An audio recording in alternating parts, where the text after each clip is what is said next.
عبادت کے مختلف تصورات کے حوالے سے لوگ مختلف قسموں میں منقسم ہوتے ہیں۔ ایسے لوگ بھی ہوتے ہیں جو کہتے ہیں کہ ہمیں عبادت سے کیا غرض، جب وقت آئے گا دیکھا جائے گا، جب قبر میں جائیں گے دیکھ لیں گے کیا ہوگا، بھائی ہمیں عبادت سے کوئی غرض نہیں ہے، نہ روح جھکتی ہے نہ جسم جھکتا ہے۔ ایک تو وہ لوگ ہیں، یہ ملحد قسم کے لوگ ہوتے ہیں۔ اگر کلمہ پڑھیں بھی تو ایسے لوگوں کا ایمان سلب ہو جاتا ہے، ایمان کی نعمت سے محروم ہو جایا کرتے ہیں۔ اگر ایسے کلمات کہتے رہیں، بار بار ایسے کلمات کہتے رہیں، یعنی بار بار ایسے کلمات کہنے سے ایمان کے سلب ہونے کا اندیشہ ہوتا ہے۔ اور ایسے بے شمار لوگ ہوتے ہیں کہ جو یہی کہتے ہیں ہمیں نماز کی کیا ضرورت، نہ ہماری روح کچھ محسوس کرتی ہے نہ ہمارا جسم کچھ محسوس کرتا ہے۔ یہ ایک طبقہ ہے، یہ ایک گروپ ہے لوگوں کا، ایک سوچ ہے لوگوں کی، علیاذ باللہ۔ اللہ عز و جل ہمیں ایسی سوچ سے محفوظ فرمائے، اور جن کی ایسی سوچ ہے اللہ تعالیٰ نے ہدایت عطا فرمائے۔ ایک یہ طبقہ۔ دوسرا وہ طبقہ ہے، وہ کہتے ہیں کہ دیکھیے میں نماز تو پڑھتا ہوں، عبادت تو کرتا ہوں، روزے رکھتا ہوں، اللہ کو یاد کرتا ہوں، لیکن یہ روحانیت کے تصورات کو میں نہیں مانتا۔ روحانی کیفیت کیا ہے، یہ رقت کیا ہے، یہ وجدانی کیفیات کیا ہے، ہم ان کو نہیں مانتے۔ روح کی کوئی کیفیت نہیں ہوتی۔ دیکھو میں 40-50 سال سے نمازیں پڑھ رہا ہوں، عبادت کر رہا ہوں، ایک مدت سے اللہ کو یاد کر رہا ہوں، میری روحانی کیفیت کوئی نہیں بنتی۔ تو اس بنیاد پر وہ روحانی کیفیات کا انکار کر دیتے ہیں۔ وہ کہتے ہیں ہم روحانی کیفیات کو مانتے ہی نہیں۔ یہ روحانی کیفیات کیا ہے بھائی؟ وہ اس روحانی کیفیت کے تصور کا انکار کر دیتے ہیں، چونکہ انہیں کچھ محسوس نہیں ہوتا۔ ان کے لیے ضروری ہے، ایسے لوگوں کے لیے، کہ وہ ہمارے میٹا فزکس آف صلاح کے لیکچر سنیں، کہ جب انسان عبادت کرتا ہے تو روح کو انگیج کرنے کا طریقہ کیا ہے۔ بھائی اگر آپ اندھے ہیں تو اندھے ہونے کی بنیاد پر کہہ رہے ہیں کہ سورج ہے ہی نہیں، بھائی ہمیں نظر نہیں آتا، آنکھ کا علاج کرو، سورج تو ہے، ساری دنیا کو نظر آتا ہے، تمہیں نہیں نظر آتا تو تم اندھے ہو، اپنی آنکھ کا علاج کرو، یہ نہ کہو کہ سورج ہی نہیں ہے۔ یعنی روحانی کیفیات ہوتی ہیں، جسم کی کیفیات بھی ہیں، روح کی کیفیات بھی ہیں، لیکن کچھ لوگ کہتے ہیں بھائی روحانی کیفیات نہیں ہیں۔ حضرت حذیفہ رضی اللہ تعالیٰ عنہ نے، آپ کو یاد ہے وہ روایت، ایک شخص 40 سال سے نماز پڑھ رہا ہے، آپ نے فرمایا تیری ایک نماز بھی قبول نہیں ہوئی، تو نے ایک نماز بھی ادا نہیں کی۔ اس کا مطلب کیا ہے؟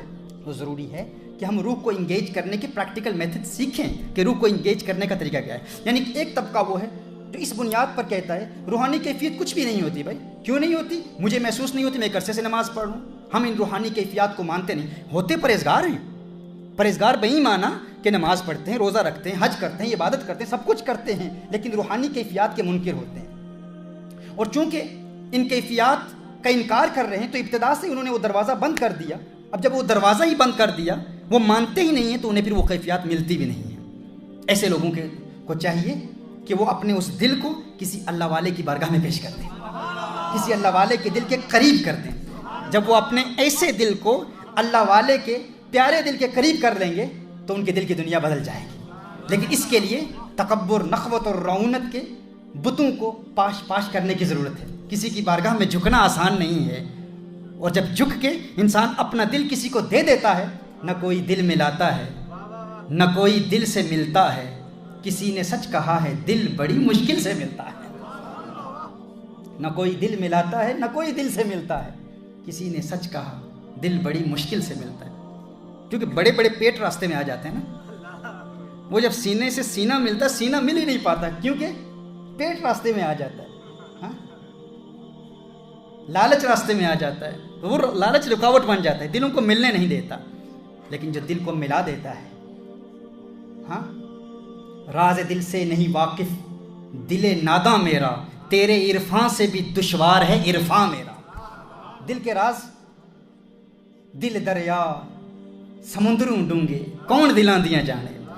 دل کی کیفیات پر انشاءاللہ تعالیٰ ماضی میں بھی بہت تفصیل سے ہم کلام کر چکے ہیں، انشاءاللہ آئندہ بھی انشاءاللہ کلام کریں گے۔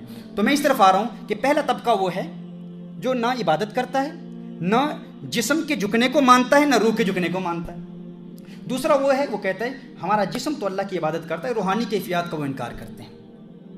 تیسرا طبقہ وہ ہے جو یہ کہتا ہے ہماری روح پہلے سے پہنچی ہوئی ہے۔ یہ وہ تیسرا طبقہ ہے، ہمارے پیر صاحب وہ تو پہنچے ہوئے ہیں، بھائی انہیں نماز کی کیا ضرورت؟ جب ان کی روح پہنچی ہوئی ہے تو جسم کو جھکانے کی کیا ضرورت؟ ان پر ایسی روحانی کیفیات طاری ہو چکی ہیں، روحانی طور پر وہ ایسے مقام پر فائز ہو چکے ہیں، اب وہ نماز نہیں پڑھتے، نہ بھی پڑھے کوئی فرق نہیں پڑتا، کیونکہ ان کی روح پہنچی ہوئی ہے۔ روح کہیں پہنچ چکی ہے، بھائی کہاں پہنچ چکی ہے؟ یہ تو بتاؤ کہاں پہنچ چکی ہے؟ کہ وہ کہتے ہیں ان کی باطنی کیفیات ایسی بن چکی ہیں۔ یاد رکھیے جب انسان کی باطنی کیفیت بن جاتی ہے اور وہ درجۂ کمال تک پہنچتی ہے تو وہ خارج میں ظہور کی صورت اختیار کرتی ہے. انٹرنل فیلنگز ایکسٹرنل مینیفیسٹیشن چاہتی ہیں. اگر باطنی کیفیت درجۂ کمال تک پہنچی ہے تو وہ خارج میں ظہور پذیر ہوگی. اگر آپ کا دیکھیں دل خوش ہے نا تو چہرے پر 12 نہیں بجے ہوں گے, آپ مسکرا رہے ہوں گے. باطن خوش ہے تو آپ کسی کو گالیاں نہیں دے رہے ہوں گے, آپ کسی سے غصہ نہیں کر رہے ہوں گے, جھگڑے نہیں کر رہے ہوں گے.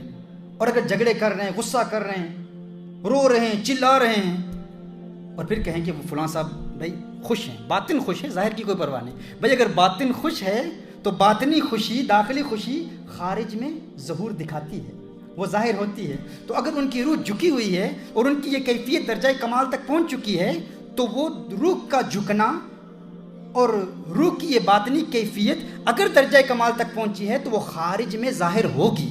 اور اگر وہ خارج میں نماز کی صورت میں, روزہ کی صورت میں, عبادت کی صورت میں, تقویٰ کی صورت میں ظاہر نہیں ہو رہی تو اس کا ماننا یہ ہے کہ روح اللہ کی بارگاہ میں نہیں پہنچی ہوئی, وہ کہیں اور پہنچی ہوئی ہے, وہ شیطان کے تلوے چاٹ رہی ہے, وہ وہاں پہنچی ہوئی ہے.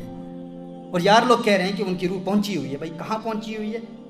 اللہ کی بارگاہ میں پہنچی نہ. اگر اللہ کی بارگاہ میں پہنچی ہوئی ہے تو پھر وہ ظہور کے راستے اختیار کرے گی.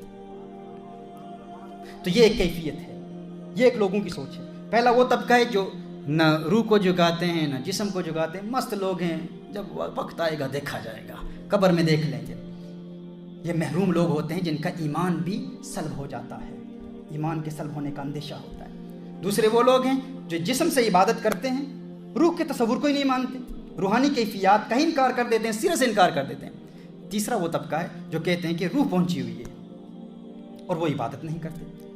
چوتھا وہ طبقہ ہے جو اپنی روح کو بھی اللہ کی بارگاہ میں جھکاتے ہیں, روحانی کیفیات بھی حاصل کرتے ہیں اور خارج میں ان روحانی کیفیات کا ظہور بھی ہوتا ہے.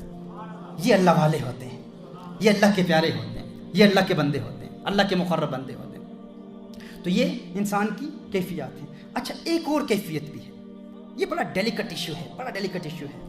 اس پر میں نے بہت غور کیا اور بہت غور کے بعد یہ مثال میرے ذہن میں آئی. کبھی کبھی ایسا بھی ہوتا ہے, یہ 5ویں قسم آپ کہہ سکتے ہیں, یہ مجذوبوں کی قسم ہوتی ہے, دیوانوں کی قسم, مجاذیب کی قسم, جو اللہ کی محبت میں دیوانے ہو چکے ہیں, اللہ کی محبت میں گویا کہ وہ پاگل ہو چکے ہیں, دیوانے ہو چکے ہیں. ایسے لوگوں پر, اس پر میں نے ماضی میں بھی کلام کیا تھا حضور اکرم صلی اللہ علیہ وسلم کی حدیث کی روشنی میں, کہ ان پر پھر قلم اٹھا دی جاتی ہے. اس کا معنی کیا ہے؟ کبھی کبھی ایسی کیفیت انسان کی ہو جاتی ہے, اللہ والوں کی ایک ایسی کیفیت ہو جاتی ہے کہ وہ اللہ کی محبت میں, اللہ کے پیار میں اپنی روح کو اس قدر جھکا دیتے ہیں, ان کی باطنی کیفیت ایسی ہو جاتی ہے, اللہ کی محبت میں یوں محو و مستغرق ہو جاتے ہیں کہ وہ اپنے عقل پر قابو نہیں پا سکتے, دیوانے ہو جاتے ہیں, مجذوب ہو جاتے ہیں. ایسے لوگوں کی کیفیت بدلتی ہے جب وہ دیوانے ہو گئے ہیں, اللہ کی محبت میں ایسے مجذوب ہو چکے ہیں, اللہ کے پیار میں جذب کی ایسی کیفیت طاری ہو گئی ہے کہ انہیں اپنی زندگی اور دنیا کے معاملات کی ہوش ہی نہیں رہتی. اگر وہ ظاہر میں عمل کے ساتھ عبادت نہیں کرتے تو ان پر شریعت مطہرہ کا حکم نہیں لگتا, ان پر پھر فتویٰ نہیں لگتا. کیوں؟ کیونکہ وہ اپنے عقل کو اللہ کی محبت میں کھو بیٹھے ہیں. یہ ان کی ایک کیفیت ہے. گویا کہ دیکھیے, جس طرح دنیا کے حوالے سے ایک انسان پاگل ہے تو کیا پاگل پر نماز فرض ہے؟ وہ بے ہوش ہے, اس پر نماز فرض نہیں ہے. اسی طرح کچھ لوگ اللہ کی محبت میں دیوانے ہو جاتے ہیں اور ان کی یہ کیفیت طاری ہوتی ہے, اور جب یہ کیفیت ان پر طاری ہوتی ہے اس پر اس وقت شریعت مطہرہ کا حکم نہیں لگتا. اور یہ حضور اکرم صلی اللہ علیہ وسلم کی حدیث سے یہ بات واضح ہے. اچھا, اس حوالے سے آپ کو یہ بھی بتا دوں, اس کا یہ مطلب نہیں ہے کہ جس طرح دور حاضر میں لوگ کہتے ہیں ہمارے پیر سب پہنچے ہوئے ہیں. ہاں, ان پر یہ کیفیت یوں ہوتی ہے کہ پھر انہیں دنیا کی خبر نہیں رہتی. یہ نہیں کہ جب نماز کا وقت آئے تو وہ کہتے ہیں اب پہنچ چکے ہیں, اور جب مرید شیرنی تقسیم کر رہے ہوں تو نوٹ ٹھیک ٹھاک گن رہے ہوتے ہیں, کاروبار میں پکے ہیں, دنیا کے معاملات میں پکے ہیں, کھانے میں پکے, ہر معاملہ ٹھیک ٹھاک ہے. لیکن کیا ہے, جب نماز کا وقت آتا ہے, جب عبادت کا وقت آتا ہے تو اس وقت یار لوگ پہنچے ہوئے ہیں. یہ مجذوب نہیں ہے, یہ جذب کی وہ کیفیت ہے کہ انسان دنیا کو بھی بھول جاتا ہے. ہمیں یاد ہے، ہمارے ساتھی یہاں بیٹھے ہوئے ہیں، حبیب جامی اور دیگر ساتھی، ہم آج سے غالباً 10 سال پہلے ایک سفر پر تھے، راستے میں رکے تو ایک پیر صاحب کی ایک محفل تھی، بہت بڑی نشست تھی. عصر کی نماز کا وقت ہوا تو کچھ مرید، اقبال کہتا ہے مرید تو نماز پڑھتے ہیں، پیر لوگ نہیں پڑھتے. ہاں، تو وہ کیا ہوا کہ مرید نماز پڑھ رہے ہیں، پیر صاحب نہیں پڑھ رہے. بھائی ہم نے سوال کیا کہ پیر صاحب کیوں نہیں نماز ادا کر رہے ہیں؟ یہ روحانی طور پر مدینہ المنورہ میں نماز ادا کرتے ہیں، روح ان کی مدینہ المنورہ میں پہنچی ہوئی ہے. ہم نے کہا بھائی واقعی ایسا ہوتا ہے کہ ایسا تصور ہے؟ تو تھوڑی دیر ہم نے انتظار کیا.